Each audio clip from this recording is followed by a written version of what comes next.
Alors, nous allons parler aujourd'hui. Est-ce que vous voulez des miracles dans votre vie? Oui. Comme par exemple, trouver un mari et se marier en Israël avant la fin du Machon. Amen. Un miracle.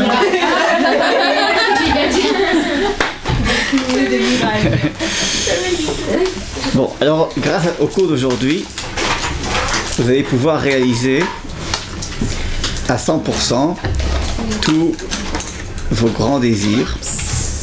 Et on va apprendre comment. Bon. Alors, la paracha s'ouvre sur l'arrivée des 3 hommes qui étaient 3 anges déguisés en hommes et qui arrivent au seuil de la tente d'Abraham. Abraham est assis au seuil de sa tente et nous dit Rashi, nous dit les Chachamim, que c'était le 3e jour de sa Brit Mila. Donc vous savez que le 3e jour est le jour le plus douloureux. Les douleurs apparaissent 3 jours après. Et Vayar Elav Hashem, il a regardé et il a levé ses yeux, Vaïsa Enav Vayar Veine Shlosha Anashim. Il a levé les yeux et voilà 3 Anashim. Anashim, ce sont 3 hommes. Nitzavim Alav. Et là, il y a une expression un peu difficile. 3 personnes. Nitzavim, Nitzav ça veut dire debout, et textuellement, Alav c'est sur lui. Alors, on ne prend pas ça au sens textuel, mais ça veut dire qu'ils étaient tout près de lui. C'est-à-dire, c'est comme qu'on dit, en français ça ne se dit pas, mais bon, tu es sur ma tête, on dit en hébreu, on dit, tu es tout le temps collé à moi. Tu es sur moi. Oui, tu es sur mon dos, voilà, tu es sur mon dos. Ah, ça veut dire qu'il n'est pas sur mon dos. Mais tu es tout le temps collé à moi, c'est évident qu'il n'est pas collé. Mais ils sont arrivés, donc il est assis, je suppose, en tailleur tout ça, devant sa tente, il lève les yeux, et devant lui apparaissent les 3 anges. Et alors il est écrit Vayarotz likratam. Et il a couru vers eux. Alors là, on a un problème. Ouais, s'ils sont devant lui, comment il court? Voilà. Peut-être on parlait pas physiquement. Alors, avant de venir, j'essaie devant ma glace de courir devant quelqu'un qui est devant moi à moins d'1 mètre. Je suis pas arrivé. Hein, quand on veut courir, on ne peut pas courir, il faut au moins 3-4 mètres pour courir. Donc, comment expliquer qu'il a couru vers des hommes qui étaient devant lui? Et ensuite, d'ailleurs, depuis qu'il commence à courir, tout le reste de la paracha, ça se passe en vitesse. Il dit Vaï Maher Avraham. Maher, ça veut dire vite. Il a couru, il a essayé de dépêcher Avraham dans la tente de Sarah. Et il lui a dit dépêche-toi, prépare 3 quantités de farine. Et ensuite, il a couru vers le troupeau et il s'est dépêché de préparer l'agneau, etc. Donc tout se passe très vite. Alors, le Rav Kook, d'abord avant le Rav Kook, le Shla. Le Shla, c'est le Shnei Luchot Abrit. C'est un des grands kabbalistes de l'époque de Tzfat. Vous savez que tous les kabbalistes à Tzfat étaient pratiquement des séfarades. D'ailleurs, tous les kabbalistes pendant de longues générations ont été séfarades. C'est très rare de voir un kabbaliste ashkenaz. Eh bien, le Shla était un ashkenaz, mais ayant émigré, faire son alia à Tzfat, se trouvant dans l'ambiance des Chachmei Sfarad, s'est mis à étudier la Kabbale, et un des rares livres de Kabbale de son temps qu'on a d'Ashkenaz, c'est du Shla. Et le Shla, il pose la question. Et il pose la question, comment peut-on courir face à des gens qui sont devant toi?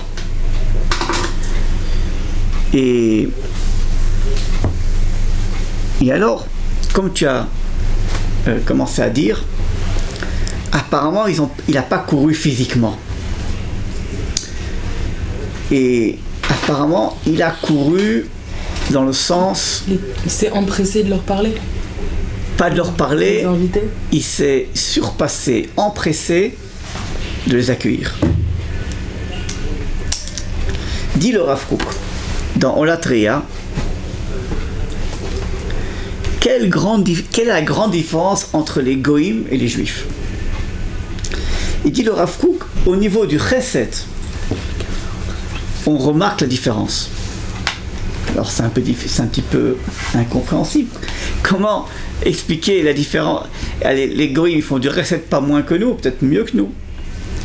Et explique le Rav Kook. Il dit la différence qu'il y a entre le chesed que fait un non-juif et un chesed que fait un juif, c'est que le chesed que fait un non-juif, il le fait par son intellect. C'est-à-dire, il réfléchit. Et c'est souvent par intérêt. J'aide mon voisin parce qu'un jour je prête quelque chose à mon voisin parce que j'espère que mon voisin va me prêter aussi. Il y a un intérêt. Il y a un intérêt. Il y a toujours ça passe par l'intellect. Un juif, comme c'est une mitzvah, peu importe que dira l'intellect, c'est Shabbat. Shabbat va rentrer dans 5 minutes. Peu importe qu'est-ce que ton intellect pense par rapport au Shabbat, la chose qui est importante maintenant, c'est de savoir combien de minutes il te reste avant d'allumer les bougies de Shabbat. C'est comme si on transcendait le temps et l'intellect pour être propulsé que par l'envie de créer la mitzvah. Vous voyez ce que je veux dire? Et une seconde, je termine. Et donc, l'amida d'Avraham, c'est pas qu'il a accueilli des invités chez lui à la maison. C'est qu'il l'a fait sans avoir eu même le temps d'y réfléchir. Alors, pour renforcer ça, nous dit Rashi que ces 3 hommes, vous savez en quoi ils étaient déguisés, en quelle sorte d'hommes ils étaient déguisés, en quelle sorte d'humains ils étaient déguisés, En bédouin. en arabe. À l'époque, il n'y avait pas la religion musulmane, donc c'est pas des arabes. Du désert. C'était pas des arabes musulmans, c'était des arabes idolâtres. Donc, vient frapper à la porte 3 idolâtres. Quand on sait ce qu'Abraham a dû payer comme prix pour quitter l'idolâtrie de ses parents, recevoir maintenant chez lui à la maison 3 idolâtres, c'est comme... Oui, mais il a quand même ramené aussi tout un peuple qui était idolâtre au début, donc c'est quelque chose qui lui est familier aussi dans le bon sens. Oui, mais il y a une différence entre convertir des idolâtres juifs et recevoir à la maison pour Shabbat. Qu'est-ce que vous voulez dire? Non, mais c'est parce que là, le Rav Kook, cette histoire du Rav Kook, je ne sais pas si vous connaissez, c'est une très belle histoire que moi j'aime bien. C'est c'est l'histoire d'un homme qui, quand il passe dans la rue, et il donne une pièce à quelqu'un. Ouais. Et ensuite il revient et il redonne une deuxième pièce. Justement pour expliquer qu'il sait que peut-être que la première fois qu'il a donné c'est son intellect, et la deuxième fois c'est pour la mitzvah. Ah, il a fait. Ouais. Enfin, c'est un midrash qui est joli, je trouve. Pour expliquer un peu... Moi j'ai aussi une belle histoire. La différence entre histoire vraie. J'avais un ami qui était le responsable de la Shomer HaTzaïr.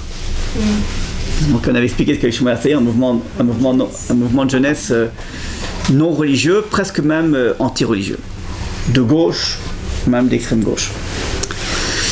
Et un jour je le vois arriver avec une kippa sur la tête. Alors je lui dis c'est quoi cette histoire? En vérité j'étais son meilleur ami et je suis le seul qui connaisse la raison pour laquelle il a fait tchouva. Et il m'a dit, je vais raconter qu'est-ce qui a provoqué ma tchouva. Il m'a dit voilà, nous étions dans un camp, un machane de la Shomer HaTzaïr. Nous étions 12 madrichim. Et il y avait dans le bureau un coffre avec de l'argent pour les 3 semaines du machane. On a distribué 12 clés aux 12 madrichim et chaque madrich pouvait ouvrir le coffre, prendre de l'argent en fonction des besoins qu'il avait pour faire des activités pour son groupe. Et il y avait beaucoup d'argent, parce que c'était 3 semaines, il y avait une centaine de jeunes, donc il y avait beaucoup d'argent. Et donc on a distribué les 12 clés et la clé du bureau pour ouvrir le bureau. Le lendemain, je rentre dans le bureau, j'ouvre le coffre, rien. Tout a disparu. Alors, comme la serrure n'a pas été forcée, ni le coffre, donc apparemment, le voleur est un des 12 madrichim, puisqu'il n'y avait que 12 clés. Donc, réunion générale des 12 madrichim avec le responsable de la Sher Merat Saïr, il leur dit, écoutez, je fais appel à votre bon sens, à l'esprit de fraternité. Sachez une chose, que si l'argent ne revient pas, on ne peut plus rien faire. Ce machané, il est voué à l'échec. Alors, on ne va pas appeler la police, on ne va pas commencer à faire des enquêtes. On fait appel au bon sens de la personne qui a pris l'argent. La nuit, quand personne ne le voit, cette nuit, il ramène l'argent après avoir fait 1 heure de discours pour faire appel au matzpon, comment on dit en français, à la conscience, en espérant qu'il puisse ramener l'argent. Ok, il faut dire que la sikha était tellement bien faite que c'est évident que la personne qui a pris l'argent après une sikha comme ça se sent vraiment honteux d'avoir pris l'argent et le ramène.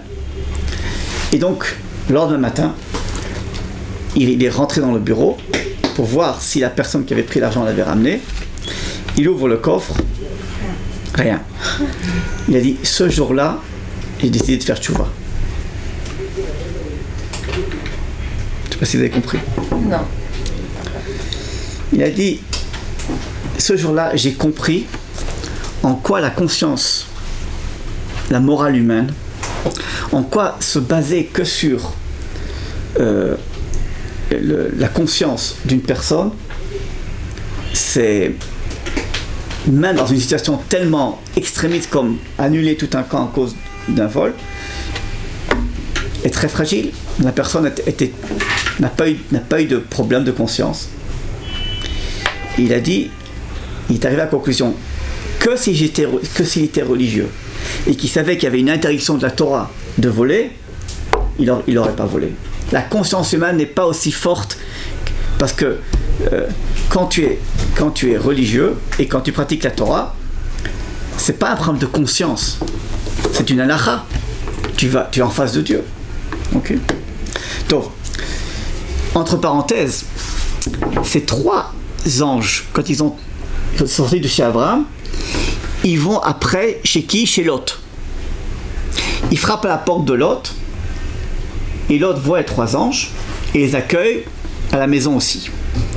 Et quand on compare la manière dont Lot a accueilli les anges et Abraham les hommes, on s'aperçoit qu'il y a beaucoup de similitudes entre la manière de recevoir des invités. D'où la question des Rachamim. Si Lot s'est comporté pratiquement de la même manière que Abraham, comment se fait-il qu'on apprend le recette d'Abraham et pas de Lot? C'est clair?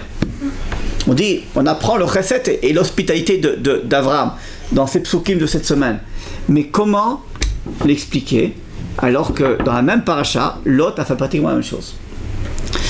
On voit qu'il a fait leur laver les mains. Non, lui aussi, les deux ont fait la même chose, lever les pieds. C'était pareil, c'était des anges déguisés en idolâtres ou c'était des anges? Ah, très bien. Parce que c'est pas pareil sinon. Alors voilà, quand ils arrivent chez Abraham, ils sont déguisés en hommes, en idolâtres. Quand ils arrivent chez Lot, ils sont plus déguisés, ils sont en anges. Ah voilà, donc c'est normal. Voilà la réponse. Vous avez compris? Je suis pas d'accord dans le même accueil. Hein? Je suis pas d'accord dans le fait qu'on dise qu'Abraham et Lot, ils s'accueillent de la même manière. Lot, il n'était pas au 3e jour le plus douloureux de sa Brit Mila. Ok. Il l'est pas, Oui. sa femme. Oui, mais c'est pas pareil, d'accord. Quand t'accueilles un ange, tu l'accueilles, enfin c'est sûr, c'est comme même si tu quand l'ange il arrive, il lui dit attends une minute, il l'accueille pas tout de suite. Hein. Bon, il a tout fait, il s'est plié en 4 pour les recevoir. Oui. J'avais appris, enfin c'est pas du tout incompatible, mais c'est juste je sens en tête, qu'en fait, on apprend le chesed d'Abraham parce que contrairement à Abraham, Lot, il avait un chesed dont qu'il était capable de mettre à disposition dans le monde extérieur des visiteurs. Mais par contre, quand il a fallu protéger ses filles, Lot n'était pas du tout présent. Du coup, il avait un chesed pour l'extérieur qui était exactement similaire à celui d'Abraham. Oui. Mais par contre, il n'avait pas compris l'essentiel qui est qu'en fait, il faut commencer par très bien. la maison. C'était aussi très bien. Ça rejoint l'idée. Oui, ça rejoint la même idée. C'est comme si, par exemple, on frappe vous êtes marié, vous avez votre mari, 2 enfants, 3 enfants à la maison, et frappe à la porte 3 mendiants du cotel, avec une odeur... ils ne sont pas lavés depuis une semaine. Vous les voyez, et ils vous disent, est-ce qu'on peut passer Shabbat chez vous ce soir? Manger Shabbat ce soir. Alors vous les regardez, vous dites, il faut que je parle à mon mari. toujours c'est comme ça, quand tu as un problème, c'est toujours, il faut que je parle à ma femme, oui, de mon côté ça va, il faut que je parle avec mon mari, il faut que je parle avec ma femme, etc. Enfin, laissez-moi votre téléphone, dans le cas où ça s'arrange, je vous rappelle. 10 minutes plus tard, frappe à la porte, le Rav Partouche, le mari, disons, le Rav Bigon, je sais pas moi, le Rav Benishai. Écoutez, on a un petit problème, est-ce qu'on peut passer vendredi soir le repas de Shabbat chez vous? Évidemment, rentrer directement, le Rav Benishai, etc. Mais vite, tu vas chez ton mari, tu dis, écoute, il y a le Rav Bigon, le Rav Benishai, le Rav Patouche, les 3 ils sont dans le Rav Mordechai, je sais pas. Bon, c'est-à-dire que c'est ça que veut dire les Rachamim, c'est que le chesed avec intérêt, bon, c'est facile. Arrive chez toi, Binyamin Netanyahu, avec le président de l'État d'Israël. Bon, ben, de façon logique, tu as beaucoup d'intérêt à les recevoir pour 36 000 raisons. Ouais. Seulement, le véritable chesed, c'est quand tu es capable de surpasser l'intérêt et l'intellect et faire marcher l'amour de la Torah et de Dieu avant que tu puisses même réfléchir sur est-ce que vraiment j'ai intérêt ou non de les recevoir. Vous voyez ce que je veux dire? Et c'est ce qu'a fait Abraham. Abraham, il s'est empressé. C'est-à-dire, il s'est pas empressé, il n'a pas couru physiquement, comme tu as dit. Il a surpassé, il a dépassé l'intelligence pour permettre à son cœur d'avoir la route libre, pour ne pas être interposé par le sechel, par l'intelligence. Et c'est en ça qu'on apprend le chesed d'Abraham. C'est que par intérêt, tout le monde le fait par intérêt. Je me souviens qu'un jour, je descendais au côté avec Manitou, le Rav Manitou. Il y a une femme qui demande la tzedaka. Et je vois Manitou, il sort 20 shekels. Et cette femme, elle est très connue, elle est déjà depuis 30 ans dans les escaliers, tout le temps elle dit la même phrase, une femme malade qui a besoin, etc. Vous savez que la plupart des mendiants au cotel sont plus riches que nous tous réunis. Ah, ouais. Je sais pas comment on en parle. Ah, tu sais pas ça? Un jour, il y avait la caméra cachée. La télévision israélienne a suivi les mendiants du cotel. C'était hilarant. Parce qu'il y avait comme ça l'écran, il y avait un thermomètre comme ça sur l'écran, et chaque fois qu'il y avait de l'argent, le thermomètre il montait, pour savoir combien ce qu'un mendiant fait dans la journée. Et c'est incroyable. C'était en été, il y avait, justement j'étais à l'armée, je me souviens, j'étais à l'armée, on était au Chada Ochel, on avait ça sur la télévision. Et alors, il y avait une caméra cachée, il y avait un homme au côté qui venait, il disait, écoutez, il y a mon fils qui doit faire sa bar mitzvah la semaine prochaine, j'ai pas d'argent même pour acheter des tefillim. Alors les gens ils sortent. Il y avait des touristes américains, $100, $50. Alors on voyait le thermomètre qui montait. Et on voyait qu'au bout d'une journée, il arrivait parfois à 1000, 1500 shekels par jour. Une semaine après, donc après la bar mitzvah, j'ai mon fils qui va faire sa bar mitzvah la semaine prochaine, j'ai même pas d'argent pour des tefillim, quoi. Alors imaginez-vous, et il n'y a pas d'impôt, n'y a pas de TVA, c'est 1500 shekels net dans ta poche. C'est pas à ce niveau-là qu'il faut dépasser le chesed et se dire que bon, voilà. Oh, justement. Alors, je descends. C'est pas notre quête à nous, on donne. Après, si lui, il est dans le pays, si lui, c'est un escroc, c'est pas. Alors voilà, justement, dans ce sens-là. Alors, je descends avec Manitou, il sort 20 shekels et je lui dis, écoutez Manitou, vous savez, cette femme, moi ça fait 10 ans que je passe par ici, tous les jours, même chose, une femme malade, qui a besoin, bon. Alors il m'a dit, Manitou, écoute, il m'a dit deux choses. La première chose qu'il m'a dit, écoute, il y a deux possibilités d'échouer dans cette mitzvah.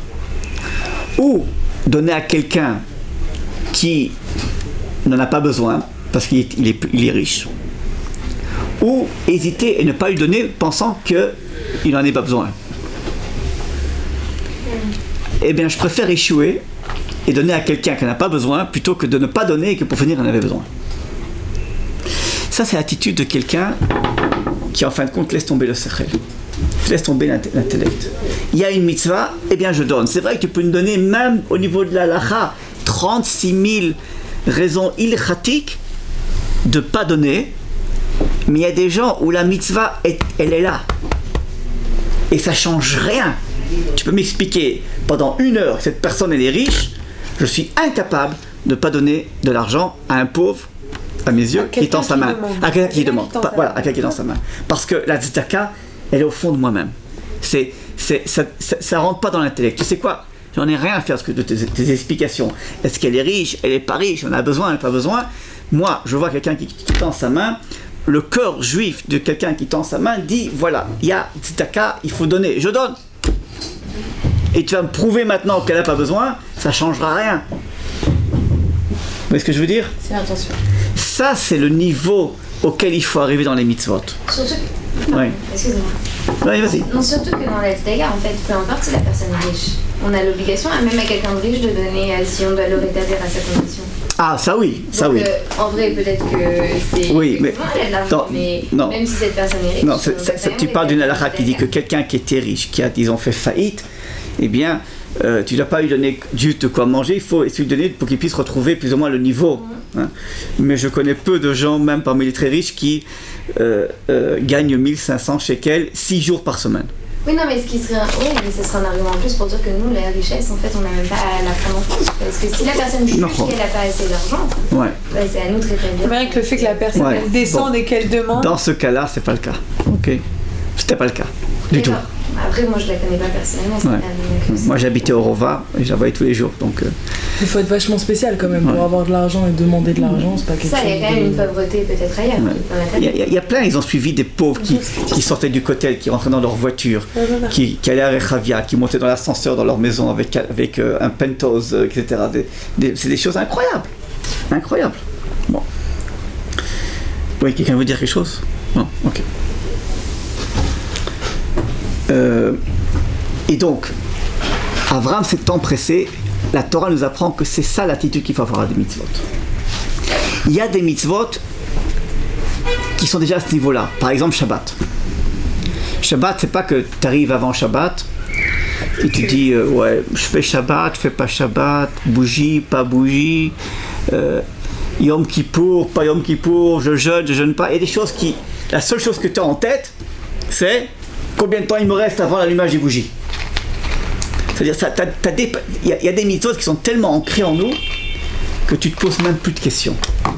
Elles font partie de toi-même. La Brit Mila, par exemple, pour beaucoup de femmes, même qui ne sont pas religieuses, dépasse l'intellect.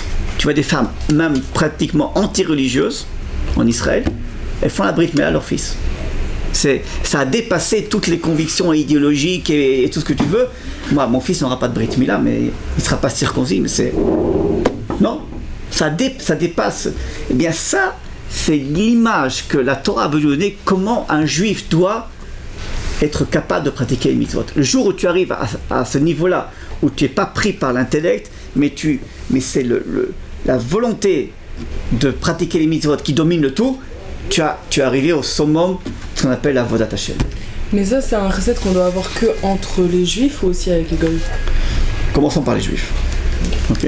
Mais pas parce que là, il dit, par exemple, avec Abraham, il n'y avait pas encore le juif, mais ils étaient idolâtres. C'est pour ça que Rachid nous dit que pour lui, idolâtre, c'est comme. C'est au niveau de l'intellect, idolâtre. Il n'a même pas le temps de. Il est au-dessus de tout ça. Nous, on dit, il est juif, il est arabe, il a besoin, son pull, il a l'air riche, il est pas riche. Mais non, Abraham, c'est tellement au fond de lui que même un idolâtre, il lui donne de l'argent. Ça dépasse. Ok, bon. Alors que certaines personnes ont besoin d'étudier pendant des années certaines mitzvot. Des gens pour qui c'est naturel. Et je crois que ça existe encore. Des gens qui font des mitzvot naturellement. Ouais. Bien sûr. Santé. Ok. Bon. Ça, c'était l'introduction au cours. Maintenant, on commence le cours. Il faut se détacher de l'intellect et il faut dépasser l'intellect. Que la notion de mitzvot te fait dépasser. Alors, vous savez que l'homme a été créé à l'image de Dieu. Ça veut dire quoi qu'on a été créé à l'image de Dieu? On a en nous la capacité de dévoiler ses midotes. C'est très positif. Très bonne réponse. Quand on dit que en hébreu, Tselem Elokim, nous sommes créés dans l'ombre de l'Éternel, c'est-à-dire à l'image de l'Éternel, ça veut dire que nous avons le devoir d'essayer au maximum de lui ressembler. Comme une image ressemble à son... Comment on dit en français? À son ombre? Ouais. Nous avons le devoir de nous rapprocher, ce qu'on appelle en hébreu kirvat ekib, d'être le plus proche et essayer d'être le plus ressemblant à l'Éternel. Bon, comment est-ce qu'on peut ressembler à l'Éternel? Je ne l'ai jamais vu. Tu as une photo si j'ai une photo, je vais essayer de mettre devant la glace, ressembler à lui. Bon. Alors c'est évident, comme tu as très bien dit, ça ne s'agit pas d'une ressemblance physique, bien entendu, même pas d'une ressemblance morale, il s'agit de ressembler à ses midotes, à ses vertus. Et la vertu d'Akadosh Baruch Hu, c'est donner sans avoir besoin de recevoir. Akadosh Baruch Hu, tout ce qu'il a fait, il l'a fait par la volonté de faire du bien, de nous donner. Par exemple, il a créé le monde. Il a besoin d'un monde. Il est lui-même la perfection. Il est l'infini. Est-ce que l'infini a besoin du fini? Non, au contraire. Être infini et créer le fini, c'est un petit peu descendre de ce que... Jusqu'à présent, tout était infini. Maintenant, j'ai fait rentrer du fini dans l'infini. Il a fait rentrer le monde, il a fait rentrer l'homme, il a fait rentrer les fautes, il a fait rentrer le mal, il a fait rentrer toute chose qui le diminue. Mais pourquoi est-ce qu'il l'a fait? Par la volonté de donner. Bon. Eh bien, nous disent les Rachamim que si tu arrives à un niveau d'émouna où toi-même tu donnes au prochain sans avoir l'envie de recevoir, tu es comparé à l'Éternel. Ce qu'on appelle Chesed Shelemet. C'est-à-dire Chesed Shelemet. Il y a le Chesed tout court, c'est faire de la bonté. Chesed Shelemet, c'est faire de la bonté sans avoir aucun salaire, aucune récompense. Shel Emet, de vérité. Par exemple, on dit, l'exemple qu'on donne toujours, c'est l'enterrement. Quand tu vas à un enterrement, tu fais du chesed par rapport au défunt, sans avoir jamais de retour quoi que ce soit, puisqu'il est mort. Mais être arrivé à faire du chesed sans avoir aucune intention, aucun intérêt, aucune volonté de recevoir en retour quoi que ce soit, ni même la satisfaction de faire du chesed, c'est là le plus haut. C'est ceux qui font ça sont considérés comme ressemblant à l'Éternel. Ni même la satisfaction. Ni même la satisfaction. Sauf si tu fais la satisfaction de faire la mitzvah. Mais pas en disant, par exemple, un mendiant te demande de l'argent. Et alors, tu donnes de l'argent, et puis tu es contente de toi. Tu dis, je suis comme quelqu'un de bien. Il y en avait 10 qui sont passés à côté. Heureusement que je suis passé moi. Vraiment, je suis content de moi. Allez. Kol hakavod, vraiment, tu as une certaine satisfaction de la mitzvah, c'est pas du chesed, du vrai chesed. Bon, c'est mieux que rien. Alors, vous voulez pas le faire? Non, j'ai dit que c'est mieux que rien. Mais arriver où tu n'as même pas de satisfaction, si ce n'est que le fait d'avoir fait une mitzvah, ça oui, Mais faire une mitzvah, ça nous procure une satisfaction. Oui, c'est ça. Quand on fait une mitzvah, on est content de faire la mitzvah. Alors ça, c'est autorisé. Je suis content d'avoir faire une mitzvah. Mais pour la mitzvah, vous voyez ce que je veux dire ? Pas par rapport au... pas une satisfaction qui n'est pas liée à la mitzvah. Ça n'aurait pas été une mitzvah, peut-être que j'aurais pas fait. Je suis content d'avoir fait une mitzvah, mais pas je suis content d'avoir aidé. Pour avoir en retour quelque chose. Voilà. C'est-à-dire, celui qui arrive à un niveau comme ça de bonté, c'est qu'il est ressemblant à l'Éternel. Oui. En fait, une question, mais parce que je crois que je confonds quelque chose. En étudiant la Miglas Ruth, j'ai cru comprendre que en fait la tzedaka, c'était une mitzvah, oui. Mais à l'inverse, le chesed, c'était pas une mitzvah, et c'était justement en fait toutes les mitzvahs de la Torah qui devaient nous amener à cette... le chesed, c'est le moteur pour faire des mitzvot, comme par exemple l'hospitalité. Mais en soi, donc... Nahon, t'as raison. Il me semblait que j'avais... Mais bien que Gmilut Chasadim, c'est une mitzvah. Mais souvent, il faut, comme tu as raison, il faut grâce à la Gmilut Chasadim, je prête de l'argent, je reçois des gens chez moi à la maison, etc. Bon. D'ailleurs, entre parenthèses, le Midrash nous dit pourquoi tout ça s'est passé le 3e jour de la Brit Mila d'Avraham Avinu. Toute cette histoire. Nous disent les Rachamim, parce que c'est le 3e jour, c'est le jour le plus dur. Et donc, il faisait très chaud. Et le Midrash nous dit que Akadosh Baruch Hu a fait sortir le soleil de façon surnaturelle pour qu'il fasse encore plus chaud que n'importe quel jour de l'année. Kechom Hayom. Et les Chachamim posent la question, et pourquoi est-ce qu'il faisait tellement chaud ? Akadosh Baruch Hu, il a fait très chaud pour permettre à Abraham de se reposer. Parce qu'Abraham, c'est quelqu'un qui faisait du chesed toute la journée. Mais comme ça, il n'y avait pas de gens qui marchaient comme ça, la tente et ne pouvaient pas... exactement. Parce que quand il y a du Khamsin, quand la canicule dans le désert, les gens ne traversent pas le désert. Et donc, Abraham a reçu un jour de congé d'Akadosh Baruch Hu au niveau du chesed.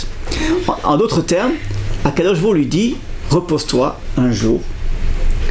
Alors c'est pas un peu comme une épreuve qu'il envoie de l'envoyer 3 anges? Alors, arrivent les 3 anges. Parce qu'il était devant, il attendait, c'est-à-dire. Oui, mais Abraham est souffrant. A reçu ce matin dans son mail, son ordinateur, tu te reposes. Il fait chaud. C'est un jour que je te laisse de congé. Donc, et ça, il le savait. Et malgré tout, arrivent 3 personnes, il ne peut pas se retenir. C'est pas justement pour vérifier s'il va bien? Non. C'est même pas une épreuve. Parce qu'Akadosh ne fait pas une épreuve à Abraham, alors que lui-même lui autorisait de ne pas la faire. Et alors, il y a une très belle phrase du Rav Alman qui disait les choses suivantes. Il disait, Akadosh Baruch Hu, bien que tu m'as permis, ou que tu m'as même, que toi-même, il n'y a pas de personnes plus élevées que toi. Toi-même, tu m'as permis de ne pas recevoir les invités. Je suis incapable de ne pas les recevoir parce que la mitzvah, elle est là. Et quand c'est là, même Akadosh Baruch Hu ne peut plus rien faire. Vous voyez ce que je veux dire? C'est arrivé à un niveau où tu ne peux plus te détacher. Je vous donne un exemple que je donne souvent dans les cours. Il y a des mitzvot qu'on fait parce qu'on se mesure avec soi-même. Et puis il y a des mitzvot où on ne peut plus s'en débarrasser. Par exemple, je vais vous donner Shabbat. Peut-être que quelqu'un qui a fait tchouva, au début il fait Shabbat, c'est oui, c'est non, à moitié, est-ce que je fais Shabbat, pas Shabbat, ouais. Au début, on réfléchit, bon je fais à moitié, bon ça je fais pas, bon la lumière, bon j'allume pas la lumière, mais bon, la radio, enfin je sais pas. Bon, et puis là toujours cette ambivalence entre je fais, bon. Et ça arrive un moment où tu es plus capable de ne pas... À la limite, on dit t'es à l'hôpital, mais t'as droit, tu peux... Parfois, je me souviens quand j'ai dû prendre la voiture pour amener ma femme à l'hôpital, je me sentais, mais vraiment, c'était... Alors que c'est une obligation. On n'a pas le droit de perdre du temps pour aller accoucher, piquor nefesh. Donc, je me sentais vraiment, mais mais mal, mais c'était impossible. Je me sentais plus mal qu'elle. J'ai une question. C'était vraiment difficile parce que c'était vraiment me voir Shabbat dans un taxi. C'était un taxi qu'on avait pris. Ah, ça paraissait, mais j'étais dans un autre monde. C'était bien que je suis autorisé. Mais bien que c'est une mitzvah même. Même c'est une mitzvah. Le Shabbat est tellement en moi que on me dit mais allez vas-y allume, t'as le droit d'allumer la lumière, t'as le droit de prendre le téléphone, appelle l'ambulance. Il n'y a pas un autre moyen, je sais pas quoi, téléphoner en plein Shabbat. Mais oui, tu es obligé. Alors bien comme la mitzvah me l'oblige, je l'ai fait.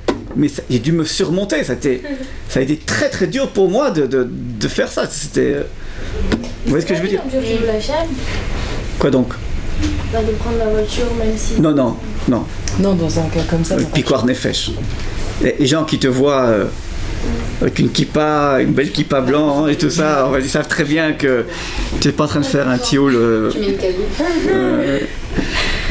Tu veux dire quelque chose? Oui, alors qu'est-ce qui est recommandé il vaut mieux appeler une ambulance. Alors oui, on téléphone et on fait venir des gens, il vaut mieux prendre un taxi, il vaut mieux conduire sa voiture. Est-ce qu'il y a un ordre établi qui a été fait? C'est évident que au moins tu peux faire de Chilul Shabbat, au mieux c'est. Par exemple, on recommande de préparer tout le dossier, tout le questionnaire qu'on vous pose à l'entrée de l'hôpital, où il faut remplir, de le préparer avant Shabbat. On savait à l'avance qu'elle allait accoucher Shabbat. Non. Ah oui, mais tu sors sur internet, tu le remplis, tu peux faire avant. Tu le remplis, tu arrives à l'hôpital et tu le laisses. Dis voilà, ça c'est tout tout a déjà été rempli et tu rentres. Pas bien que tu as le droit de remplir les papiers à l'hôpital pendant Shabbat puisqu'il faut la recevoir, ok? Mais par exemple ça c'est un truc que tu peux très bien faire quand tu veux. Tu n'as pas à attendre Shabbat pour le faire. Tu l'as pas fait, tu peux le faire, mais on essaie de minimaliser ce qu'on peut. Par exemple, on dit que si déjà tu vas prendre la voiture, retire la lumière de la voiture. Si la radio est branchée au moment où tu mets le contact, ferme la radio. De façon qu'il y ait le moins. Éviter le maximum. Mais tu fais ce qui est le. D'un côté, tu minimalises, de l'autre côté, tu fais ce qui est le plus rapide possible. Non, alors ma question c'était ça, est-ce qu'il vaut mieux, parce que moi si je fais Ani Mechavet Shabbat, alors je vais appeler, c'est qu'un coup de fil, ouais. Et d'un autre côté ça va être, je sais pas, genre si j'appelle Mada, alors ça va être aussi d'autres juifs qui vont appeler, qui vont prendre l'ambulance. Alors Mada, à Magen David Adom, c'est l'exemple type où c'est vraiment aucun problème. Parce que eux, quand tu appelles un taxi juif, bon bien qu'il fait une mitzvah, bon mais malgré tout il est Mechal Shabbat. Bon, par contre quand tu appelles une ambulance, eux, s'ils ont vraiment quelqu'un d'autorisé, c'est vraiment un métier où on est autorisé de transgresser Shabbat tous les Shabbatot, c'est vraiment les ambulanciers et les infirmiers. Alors là, il n'y a aucun problème. Il vaut mieux à la limite, oui, tu as raison. Bon, maintenant nous arrivons à quelle heure se finit ce cours? 5h15. Non, 17h30. Bon, ok. Bon, alors je vous ai dit que quand on fait du chesed, je vous ai dit qu'il y a un moyen. Alors, d'arriver de pouvoir faire des miracles pour sa vie personnelle. Alors, une chose qui est intéressante, c'est que chaque fois qu'on trouve dans la Torah des exemples particuliers de chesed, c'est toujours accompagné par un miracle. Par exemple, dans la paracha de cette semaine, Sarah et Abraham font du chesed de façon illogique, après ce qu'on vient de dire maintenant, et du coup, il y a un miracle qui se produit. C'est lequel? Voilà.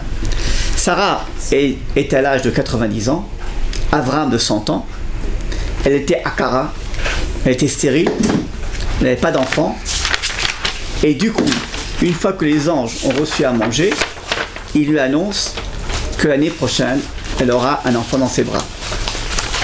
D'ailleurs, elle en a rigolé, c'est pour ça qu'il s'appelle Yitzhak, du mot tzrok, à salir Kadosh Baruch Hu. Alors on a rigolé que c'était absurde. C'est jamais arrivé dans l'histoire qu'une femme à 90 ans accouche. Surtout quand elle est stérile.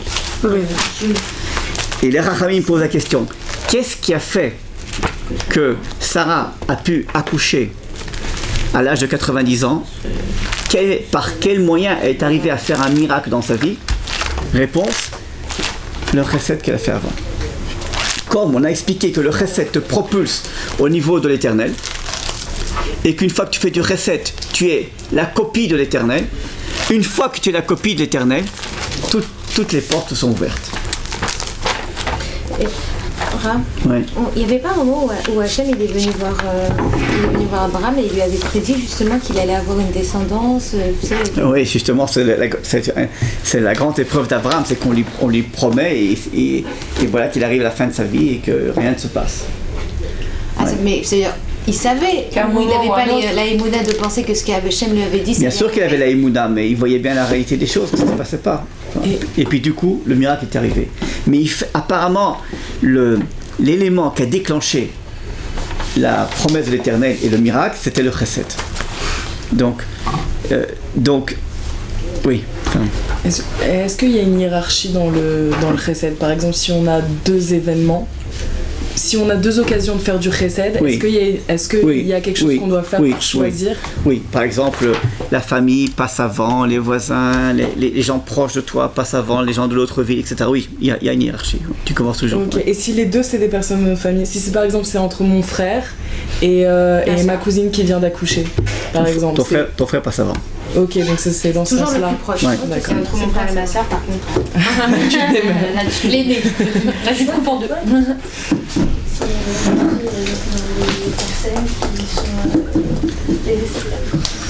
Ok. Deuxième exemple, c'est l'histoire de Eliyahu avec la femme Tsarfati. Vous savez qu'il y avait un endroit qui s'appelait Tsarfat, comme la France. Et Eliyahu est parti à Tsarfat. Et il est écrit qu'il a vu une femme almana, veuve, qui récoltait des branches. Une femme pauvre. Et alors, Eliyahu, veuve et pauvre, et donc qui n'a pratiquement rien à manger ni à boire pour elle. Et malgré tout, Eliyahu lui demande à elle un peu d'eau à boire. Et lorsque la femme voit qu'il demande de l'eau, elle lui répond je vais te donner également du pain. C'est-à-dire, on comprendra bien que c'est mon pain, le pain que j'avais prévu pour manger pour moi, je te le donne à toi. Et lui donne également de l'huile à tremper dans le pain. Et alors, Eliyahu dit, bon, si tu insistes, alors que c'était vraiment un acte de bonté énorme, puisque c'était son pain et son huile. Et alors, une fois qu'elle a fait ça, il y a deux miracles qui vont se produire. Le premier, c'est que la fiole d'huile ne diminue pas. C'est-à-dire qu'elle verse de l'huile d'olive. À l'époque, c'était un repas de... À l'époque, il n'y avait pas les bisli, les bamba, quand on voulait faire un bon... quelque chose de riche, on prenait un bon pain de campagne comme ça, on mettait de l'huile d'olive avec du za'atar, on fait tremper le pain dans l'huile d'olive, c'était comme un... C'est un truc tunisien. Non, comme ça. Ah, mais les za'atar. Ouais, mais ça c'est un truc tunisien. Avec du sel. Je ne sais plus le pain d'huile. C'est un truc tunisien. Avec les olives. Et donc, c'était son repas, c'est ça qu'elle mangeait. C'est un repas, et peut-être le repas de Shabbat, quelque chose de Meshubach. L'huile d'olive est très chère, et le pain, etc. Bon. Et alors, ça c'est le premier miracle. Et puis du coup, son fils était très malade. Et voilà qu'il meurt. Le Notre Rabbo Neshama. Son âme avait déjà quitté le corps. Et alors, Eliyahu se rapproche du garçon, du fils, et le fait revivre. Lui redonne la vie. Chose qu'on n'avait jamais vue. Comment est-ce qu'un homme qui était mort, subitement, revit? D'où elle vient cette histoire? C'est écrit au... Non, c'est Elisha et Eliyahu. C'est dans le Tanar, Eliyahu. Ouais, je ne sais plus très bien de la référence, pas. Non. Tov. Ok? Même histoire. Quand tu fais du chesed, tu dépasses la logique de la vie. Pas un chesed en disant bon, moitié-moitié, hein? Moitié ton pain, moitié pour moi. Tu te dépasses complètement. Tu laisses tomber carrément ton propre intérêt. À Kadosh Baruch, tu te trouves au niveau d'Akadosh Baruch et tu peux faire un miracle. Kadosh Baruch, il peut faire vivre les morts. Ok, mais pourtant Hachem, il nous demande de ne pas se mettre dans une position. Ça veut dire que elle, on a bien dit qu'elle était pauvre à la base, qu'elle n'avait pas à manger, donc ça veut dire que en donnant son propre pain, elle s'est mise dans une condition où si ça se trouve elle peut ne pas manger. Bon, si elle mange pas une fois c'est pas grave, mais si elle est pauvre et qu'elle sait pas comment faire, donc c'est pas une contradiction de pas se mettre nous-mêmes dans. Bon, faut pas faire l'excès de zèle, on peut donner, mais il y a pas de. Écoute, elle n'allait pas mourir de faim, je suppose. Hein, elle allait sauter un repas comme les gens jeûnent parfois une journée. Mais ce qu'on veut expliquer ici, c'est que elle a fait ce qu'elle a vu devant elle, c'est la volonté de faire l'hospitalité, la bonté. Non, je comprends, mais moi ce que je demande, c'est qu'il n'y a pas une limite dans ce il ne faut pas te tuer. Okay. Il ne faut pas te mettre à mort. Mais là, il s'agit vraiment de...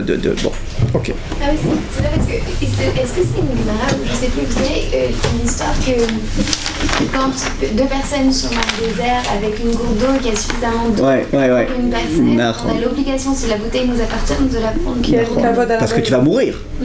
Ouais. Du coup, c'était limite.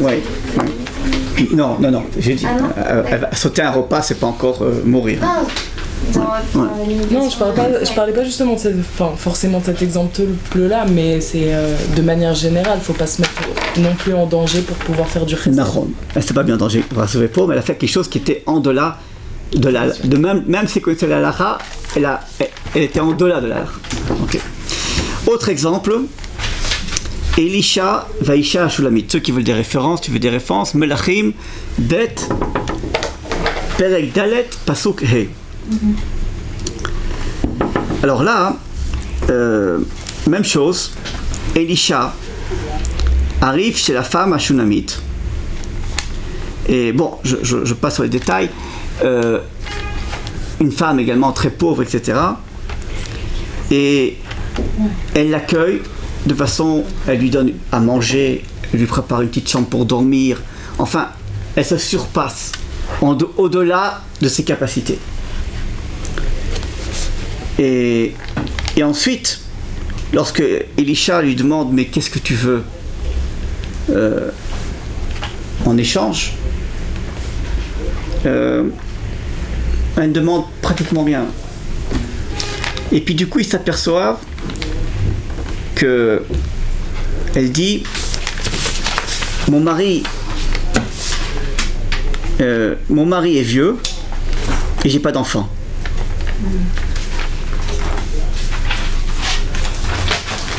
Elle lui dit voilà, mon mari est très vieux, il est plus à l'âge, il peut me donner un enfant et j'ai pas d'enfant.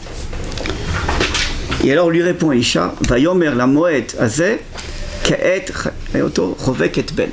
Sache qu'aujourd'hui, au même moment l'année prochaine, tu auras dans tes bras un bébé. Et comment je peux avoir un bébé alors que mon mari n'est plus capable de pouvoir me donner un bébé? C'est de nouveau un troisième exemple.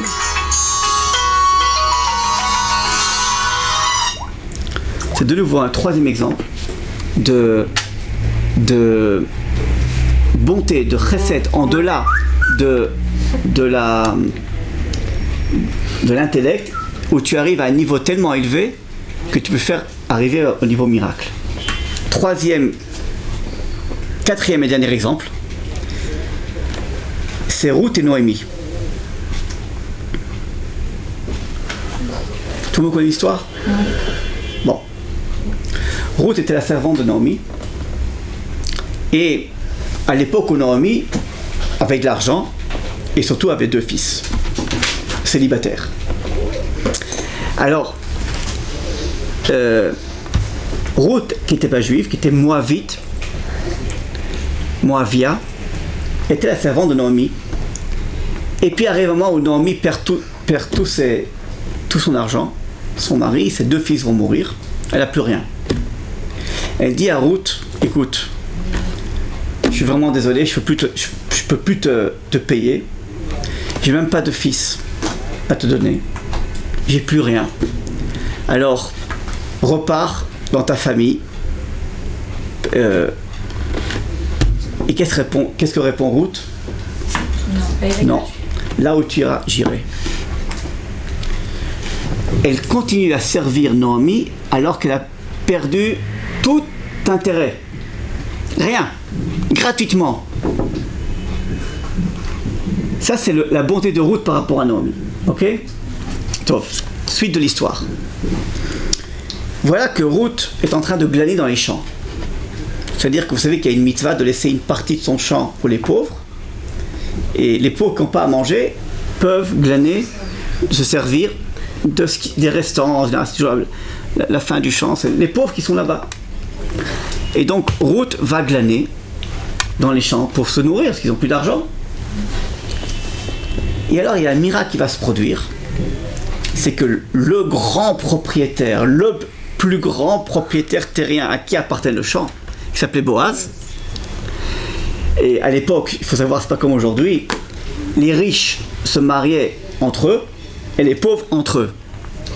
C'est pas Love Story où un riche se marie avec une... Non, à l'époque, ça n'existait pas. Ça n'existait pas. Pardon ? Ça va pas vraiment changer. Ça va pas changer. Quand même. À l'époque, c'était impensable. Impensable. Et elle était elle était une fille de Moab. En plus, elle était Moab, voilà. Et Ruth Ça a été converti. Voilà, ouais. Et avec toutes les femmes que Boaz pouvait avoir, des plus riches, des juives, des miochassot, c'est qu'il y avait... Bon, voilà que Boaz n'a que d'amour que pour Ruth. Ici, il doit choisir une femme, c'est Ruth. Chose qui est impensable. Ruth va devenir, d'un jour à l'autre, la femme du plus grand propriétaire, du plus riche homme, va pouvoir résoudre tous les problèmes de Naomi et de ses problèmes à elle.